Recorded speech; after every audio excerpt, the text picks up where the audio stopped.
Yo, what's going on? My name's Daniel Tiluk. This is Talking Tactics Daily. Remember to follow the actual podcast on Spotify, Apple Podcasts, wherever you listen to it. Type in Talking Tactics, and we should be there, as we have been for the last coming on 10 years now, which is pretty crazy. With me, Half Hope of the Half Hope Football Hut, and Carl Anka of The Athletic. We had Champions League football today, and there's still some fallout from the Africa Cup of Nations final between Senegal and Morocco. So we're gonna get into that if I can maintain my stutter for the next 15 to 20 minutes. shout out to the people with stutters, man. But we keep it going. We do what we can do when we can do it. You just got to slow down. I think that's the trick. In any event, Manchester City 1, Bodø Glimt 3. In my notes that I typed up before we got in here, I have Man City 3-1. And you would think Man City should beat Bodø Glimt 3-1. But no, it was a loss 3-1.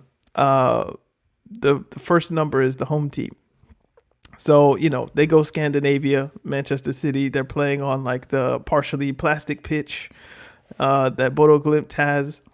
And I can remember results in the past, man. That team is not always so easy to play. They're a good slander team. If you're into that kind of vibe in your football analysis, where if a particular team loses to Bodø Glimt, it's like, you lost to Bodø Glimt, da, da, da. But they're capable, certainly at their home ground, of taking big teams out. I don't like the word scalps, taking scalps. I know that's what people say, but that's a very antiquated colonial imperialist way of describing beating someone, because it goes into like Native American, indigenous savagery and all of that. But they can beat the big teams and they can come away with stuff. I guess that's the way to say it. But when you look at Manchester City's defense, again, as we talked about against Manchester United scored 2 goals. I was talking with somebody in Manchester yesterday, and they were saying there's no way, not Carl Anka,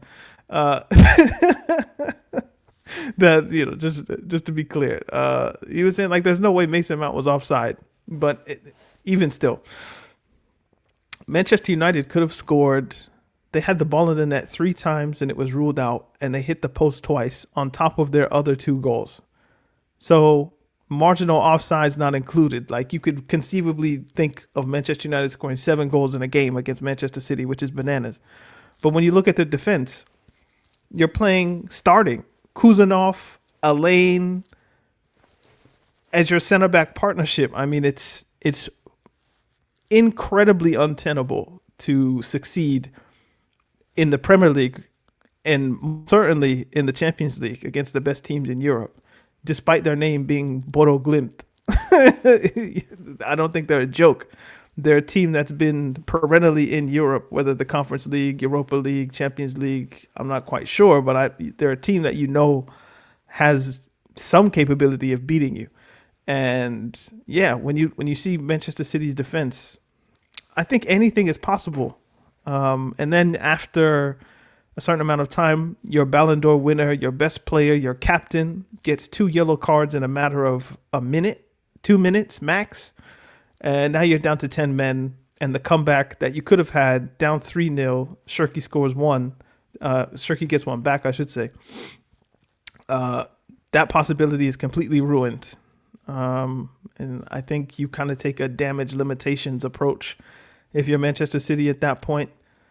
Something I found interesting that I hadn't really thought about was, obviously Manchester City bought Semenyo, and then they've purchased Mark Guehi, who wasn't available for this game, but probably will be sometime soon. I didn't know Manuel Akanji, who is playing now in Italy, was a loan. I thought they sold him. And they apparently asked Pep, are you going to go try to get Akanji back? Because when you certainly look at the choices of playing Alain or Kuzanov, Akanji is a nuclear upgrade on both of those. But it doesn't seem like Manchester City are interested in bringing Akanji back. So it makes the Semenyo purchase all the more interesting. I think if you can sign a player of his quality, you should. if only because it damages a team that you may have trouble with. You know, Bournemouth are a dangerous club. You take their best player, that game should be easier. If you can do that for the next, I don't know, 10 times you play them in the next 5 seasons or whatever it is, that's a win. Do Manchester City need another wide attacking player that can play on either wing? Maybe you can talk yourself into it, but he's certainly not going to be playing through the middle when you have Erling Haaland, who we'll get to. Doku's having a good season. Foden seems to be warming up a bit. And, you know, they have the Bernardo Silvas, they have the Marmoush. You know, there are players that they have that can play in those positions. So you think 60 whatever million that they spent when you need defenders, serious defenders. You can remember when Pep first came to Manchester City, when they had, you know, Sanya, Bakary Sanya, Kolarov, Clichy. There's another one. They sold like 4 fullbacks. I'm forgetting who the other fullback was. And then they bought 4 new ones. Like the first thing he did was revolutionize, not the first thing, but one of the first few things he did was change the defense, bring in Kyle Walker from Spurs and all of that. They need something similar, it seems like, because this is looking a lot like last season, where Manchester City are on the rocks way too often, just being one injury to Diaz or another injury to Stones, and there's just no defensive structure, no solidity. And Pep isn't a manager that's really built for this. Just take the parts that you have and come up with something. That's not his jam. That is certainly not his jam. So there's danger there. And again, I don't think Rodri let his team down massively. The one thing I would like to discuss on Manchester City quite briefly is Erling Haaland is an incredible football player, a great striker, without doubt the best striker in the world. Harry Kane might be shouting at me from behind that door. Or is it behind? The door doesn't move. Maybe it doesn't. Is the door over here? I don't know. Because I know everything's mirrored. But in any event, like it's between those two, the more I think about it. Harry Kane or Erling Haaland. The thing that you get from Harry Kane, which is why the juxtaposition I find interesting. When Harry Kane doesn't score, which is not often. However, when he doesn't score, the impact of Harry Kane's game is still felt within the squad. So he may not be scoring, but he'll be assisting, he'll be contributing in the build-up play, he'll have multiple touches in different sequences. Like his presence is felt. With Haaland, when he doesn't score, and this is my issue with him generally, he's overly reliant on the service that Manchester City provides. So they need a sound base provided by their goalkeeper, their defense, and their midfield to then get the attackers the ball in the positions that they need in their build-up play. And then from there, they're able to create chances for Erling Haaland, who is expert at finishing them. But when there are defects, let's say, in Manchester City's build-up phases, in their defense and in their midfield, to get the ball to the people who are actually out there creating things, like a Cherky, like a Foden, Silva, whoever it is, Doku, that's helping feed the monster that's on the screen right now. Not me, but him. He's not fully capable of feeding himself. He's reliant on others to feed him. And when Manchester City are going through these lean, dry spells, or just droughts in their effective build-up play. And although he did get one pretty decent chance on his left foot that he probably should have scored. But it's one of the issues I have with strikers who are completely dependent on the system that they play in to get their goals. It's why I do like or prefer players that maybe you're not as good finishing these chances in the one instance that you get that chance, like a one chance bang kind of idea from Cristiano. I do kind of prefer, if you're not going to get both, give me the Cavani type. And that's someone who has excellent movement, maybe doesn't score all the chances that they should, but their movement is always just so elite, and their ability to play is decent enough to where you're feeling their presence throughout the entire game. It's not just, oh, he popped up. Oh, he had 3 goals. I didn't know. He touched the ball like 5 times and he scored twice. That's the type of striker Haaland is. Obviously, he's improving his football, but I just wonder in times like this where, Manchester City aren't able to create the chances and the kind of chances that he normally feasts on. What can you do? Not of yourself, but more. What more responsibility can you take in finding those positions that you were in the beginning of the season, or getting those chances in the beginning of the season? And I think, that's kind of the last hurdle. The last, what's that thing that Thanos wears? The little rock that I'm not into fucking Marvel movies, but you know the thing, the Infinity Stones. See, I be picking up stuff from Half Hope. He needs that last thing. He needs that last rock stone, whatever. And that would just make him an unplayable player if he were able to just grab the ball and do a bit more. Real Madrid, 6. Monaco, 1. So Kylian Mbappe playing his original club. The club that birthed him, what was that, the 2015-16, 16-17 season, somewhere there, where he burst onto the scene. And within 4 or 5 minutes, Kylian Mbappe has the ball in the net. The second goal, I think, was also Mbappe, wasn't it? It went from Camavinga, who did like this crazy move, midfield, finds Goulet finds Vinny squares it to Mbappe, 2-0. And all of the ill will that the Bernabeu may have been feeling towards the Real Madrid players, because they're not trying, because they're disrespectful to the club, it's a disgrace. You got the manager sacked, you're losing to Albacete or wherever it is in the Copa del Rey, losing games to Barcelona left, right, and center. Like, you score early, and the Bernabeu doesn't care now. Winning is the best deodorant. When things stink, all you have to do is win. And fans are fickle. The fan is short for fanatic. They're fanatical about their club, and you understand that the players are more or less transactional, that they'll be kissing the badge of this team one day, and tomorrow, if they get sold, they'll be kissing that badge within 3 hours. So 3 hours, 3 minutes. They'll do it in the presser, the little social media post. They'll already be kissing the badge and holding the shirt or whatever. So players are transactional. They're highly skilled mercenaries that roam from club to club. Only in the rare instances do you get a guy stay at one club for his whole career. And even in those instances, sometimes they end up in weird places. I think like Steven Gerrard playing his whole career at Liverpool, and then he ends up one season at LA Galaxy or something like that.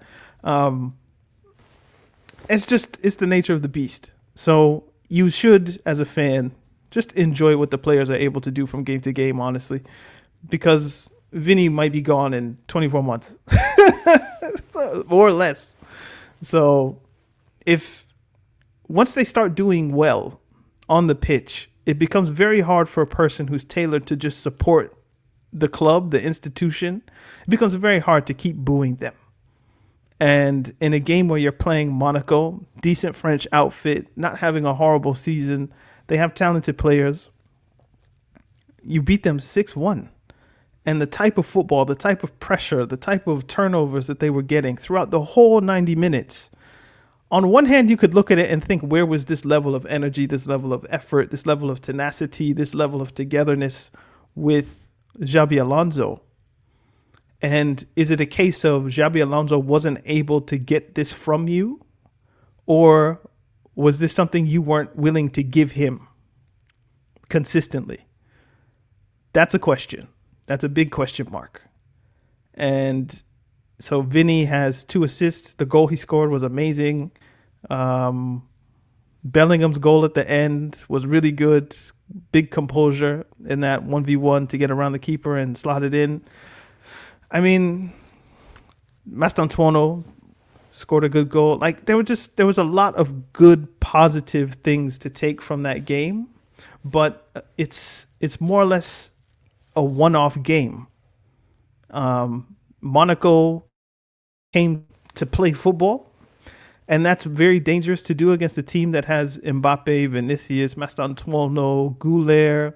Camavinga's playing left back, so he's doing like the inverted stuff sometimes and coming into midfield. Like, if you try to play football with Real Madrid, unless you are a better footballing team than them, which is very few, you can think of Barcelona and PSG, maybe a better footballing one, although they lost today to Sporting. There aren't that many better footballing sides. And one thing that Halfhope always says that I'll steal from him is when you play Wild Wild West football, you have it, we have it, you have it, we have it, very open, expansive, lawless, no rules. The team with the better footballers is going to win. And Real Madrid 98 times out of 100 have the better players. Maybe 90 because they play Barcelona a lot. But even still, when they play Barcelona, you would say Barcelona have the better player, or Real Madrid have the better players than Barcelona on paper, not in real life, but on paper. That's me being too glib. Barcelona has some really good players. But that being said, it does feel like the players are running the show at Barcelona, definitely, or at Real Madrid. Now I have Barcelona on my mind. It does feel like at Real Madrid the players are running the show. And if the inmates are running the asylum, that's a dangerous place to be for Arbeloa. But if they want to play well, they will play well. And you just kind of have to find a way to keep the vibe good, positive, make the right decisions at the right time, right substitutions at the right time, and get what you can get from these players, because at their best, they can win you a league, they can win you a Champions League, and that's for sure. Speaking of the league, all the commotion, all the drama, all the this, all of that, Real Madrid are 1 point behind Barcelona. It's if you're Xabi Alonso and you look at the La Liga table, it's just like, y'all sacked me? Really? Y'all sacked me? It's not that bad. Of course it was bad. But, is it that bad? Was it this toxic? But maybe that goes more to the idea that Xabi Alonso he was up to here with everything that was going on. And it was genuinely mutual consent. So maybe those reports of Xabi Alonso gets sacked, maybe it's right that it was mutual consent, because I can't see anybody, or I don't see the logical reason in sacking Xabi Alonso when you're 4 points off the lead, and then the results that transpire. Now you're 1 point back. Sacking him just seems a bit overreactive, if that's a word. And Arbeloa now has a chance to take advantage of that. So we'll see what happens in La Liga. But Champions League is where the struggling Real Madrid teams will mess around and get to a semifinal. We can give them that for sure. Other than last season. They get to a semifinal or something. And if they get to a final, they're going to win it. So you don't want to play them, even if they're wounded. That's when an animal is normally at its most dangerous. So if you're an Arsenal, if you're Bayern Munich, if you're PSG, and we get into that round of 16, that quarterfinal, semifinal, and you see Real Madrid, I don't know, are the draws for Champions League done electronically like the group stage, or are we actually going to undo the little footballs and, some professional great is going to hold up the piece of paper. This is a lens wipe, but you know how they hold up the piece of paper and it has Real Madrid. And then we have the pretentious people talking about Bayern München and Atletico de Madrid. It's just call them Bayern Munich, bro. But in any event, you don't want to see Real Madrid on that piece of paper, for sure. Quick word on Arsenal. They beat Inter 3-1. Could have gone sideways. Inter got a great equalizer. It was 1-1. And Arsenal found a way to score 2 more goals. Jesus scored the go-ahead goal. I think he scored 2 goals, actually. And then Gyökeres popped up with a goal at the end. So Arsenal are the only team in the competition, I think, that have a 100% record, that have won all of their games. Sommer is like the worst keeper to play against Arsenal. That's the note I wrote down while I was watching the game and then the highlights subsequently, because I was flipping back and forth. This is a team that relies heavily on set pieces, Arsenal, and they just make it chaos in the box. And Sommer, for all of his reactive qualities, he's very, very suspect for me watching him play when it comes to claiming crosses and being assertive in the box. This is not Donnarumma. This is not Courtois. This is a Kepa type. This is a Kepa in the Kepa variant. And anyone who watches the pod knows that I'm quite skeptical on the Kepa variant of goalkeeper. So it's a bad match, and I would never gamble on sports because it's, not my jam. I don't like watching sports with stress. I'm already a bit too anxious about life in general. So adding undue stress to my sports, which is meant to be an escape, not really my jam. But if it was my jam, you see Arsenal play Inter, Jan Sommer in goal. Cheeky bet on a goal scored from a corner? Maybe. I think Arsenal are very dangerous. I feel them more dangerous. And this is weird to say, even though they have like a serious lead at the top of the Premier League. I feel them a more dangerous threat for the Champions League.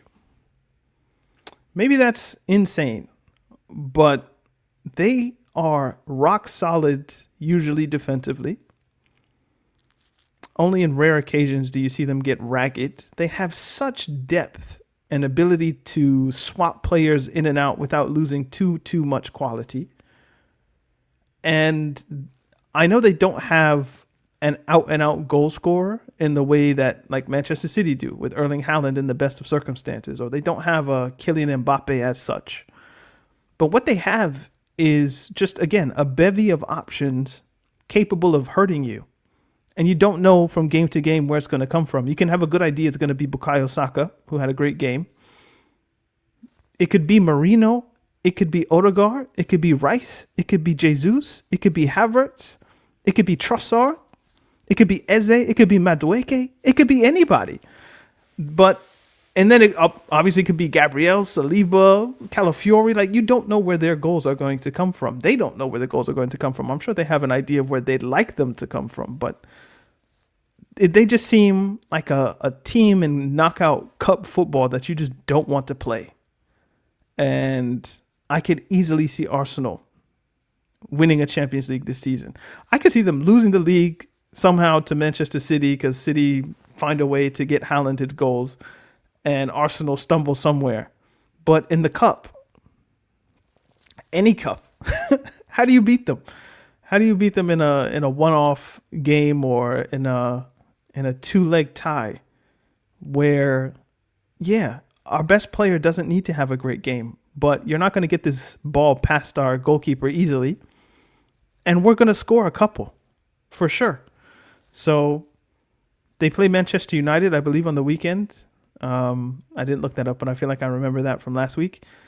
I think Jesus probably started this game because Arteta was thinking to start Gyökeres.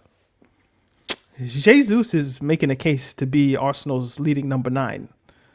And I know that kind of goes against the whole idea of spending all that money on Gyökeres in the offseason, but if Jesus is going to be doing what he did today, Gyökeres perhaps needs to come on against tired legs and just use his kind of burling, bustling, just kind of, I don't know. He just feels like a sledgehammer when Arsenal need a scalpel. And Jesus seems to have a little bit more technique and finesse in his game that matches far better with what Arsenal are attempting to do than the kind of wrecking ball of Victor Gyökeres. So I think in time he'll come good, Gyökeres. But in this part of the season where things are still up in the air, but you have a serious chance of winning, I think you got to go with your better footballers. And Jesus, for sure, is showing himself to be the better option footballing wise. And I just think that matches well with what the other guys are up to. When Kai Havertz fully comes back to full fitness, we'll see if Arteta can drop that project, though, because it wouldn't shock me if Jesus and Gyökeres are on the bench for Kai Havertz because he's got the nudes or he's got whatever evidence. Were you on the plane? Were you on the island? I'm kidding.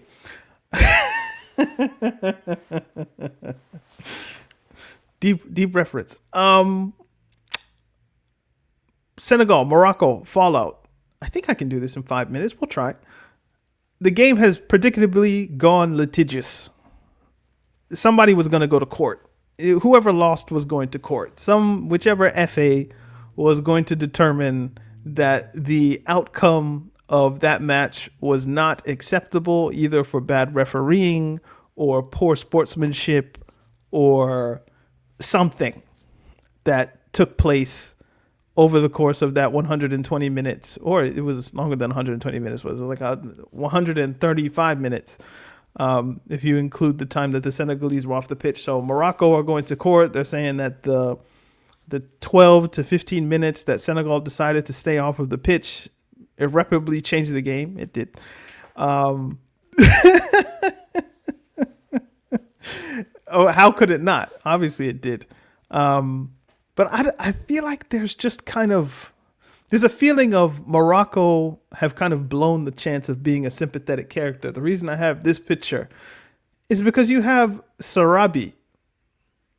I think Sarabia. I'm forgetting the name, whether it ends in an I or an A. But the bro is just standing there next to, that is Senegal's second or third choice goalkeeper. Mind you, this brother with the towel in his hands is the starting goalkeeper for Nice in Ligue 1. So this isn't just some assistant Senegalese coach or something. This is a legit professional footballer who started over 15, 16, 17, 18 games for his club team in France. So he's somebody of accomplishment that, of course, he's just not starting because Edouard Mendy is Edouard Mendy. And he's being harassed by the Moroccan ball boys. He's being like tackled and chased by officials and even Moroccan players. Like, once the videos have come out, not only of the final, but the semifinal, and I haven't seen anything from either the quarterfinal or places previous, but Morocco played all of their games, I think, in the same stadium, certainly the same city.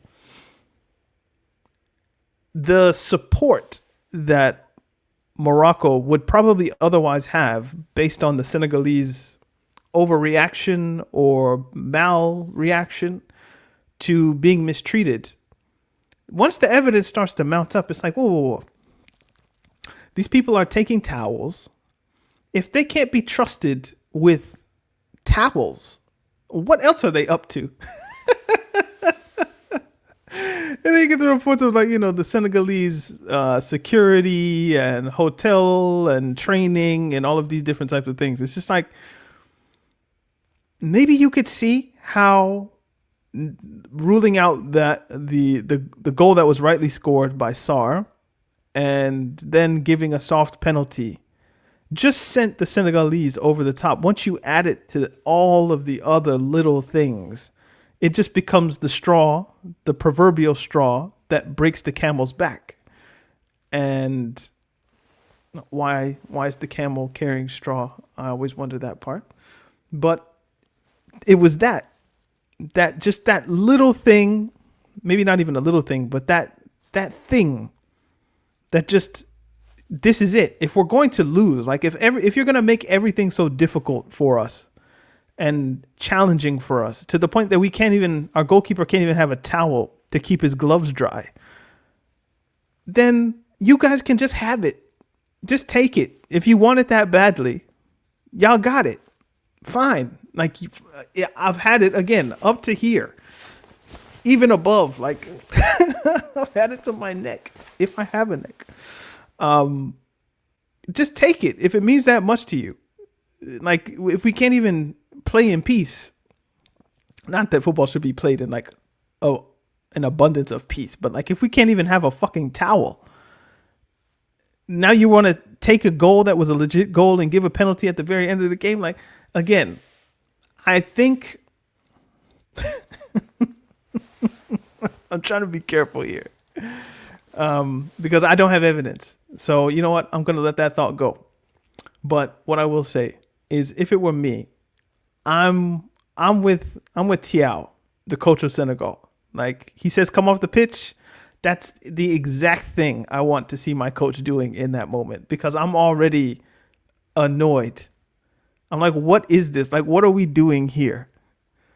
And then I hope I would have had the sense to listen to Sadio Mane when he went back into the dressing room. Like, come on. Like, we need to play. I hope I would have been like, all right, Sadio. Like, okay, cool. All right, yeah.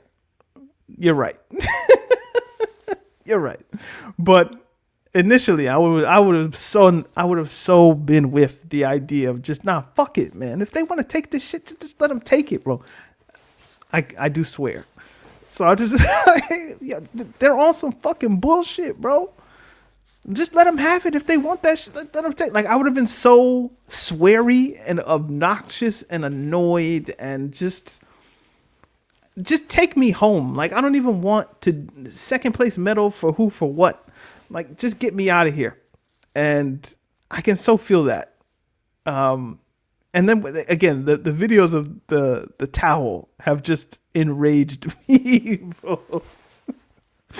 Like, my guy, it's a towel. Calm down. Okay. What should Senegal's punishment be? I think they should be fined. I think Thiaw is probably going to receive a hefty suspension. I'd be very surprised to see him on the touchline of a World Cup game. I think he'll be suspended for a couple games. I think Morocco should equally be punished for the inability to control the ground staff. When you have people messing with towels and different things, I feel like there should be a fine there. No suspensions necessarily, but probably should be fined. But it's interesting for Senegal, and if they're gonna, if an individual, singular person or people get suspended, and the suspension spills into the World Cup, FIFA is the same organization that suspended the Ronaldo suspension, which would have ruled him out, I think, of the first two group games of the World Cup. And they just suspended his sentence. If you do anything like that again, then retroactively the suspensions that should be held against you will now be enacted. I feel like they've built a rod for their back in a way to use the kids' gloves that they used with Cristiano. Like, if you're going to bend the rules for Ronaldo, then why aren't you going to bend the rules for Pep Thiaw? Is it because he's Ronaldo? Is it because he's chummy with Trump? Is it because Gianni Infantino likes him? Reasons? Maybe you could be a little bit more forceful because Thiaw's like a manager. So, like, you have more responsibility than a player to act correctly. Okay, I could maybe go with that. But FIFA have shown themselves to be malleable and to be flexible, but not in like a good way. More in malevolent ways, that if this helps our money, we'll bend. But if it doesn't, then we're willing to break. And I think it'll be very interesting to see what CAF do, what kind of, maybe Senegal will have to play in an empty stadium for World Cup qualifiers or CAF qualifiers, or AFCON qualifiers in CAF for the next Cup of Nations. So I could see maybe some of that. There'll just be empty stadiums in Dakar or wherever. But yeah, I kind of get it. And low key, I'm with Senegal, bro. I've had days, it's been a couple of days, 48 hours or more to think about it. I'm still with them. Like, it was crazy. It's just the bang bang element of everything, plus the foundations that had already been built throughout the month. I gotta go. Like, we need to go. And I do need to go. So this has been Talking Tactics Daily. Remember, follow the podcast wherever you listen. The actual pod should be out sometime either Wednesday evening or Thursday morning. With me, Have Hope. And I think we may have Carl. Maybe. There's a chance. Like, subscribe, leave a comment, all of the YouTube stuff that you guys already know what to do. My name's been Tiluk, and we'll see you certainly Thursday.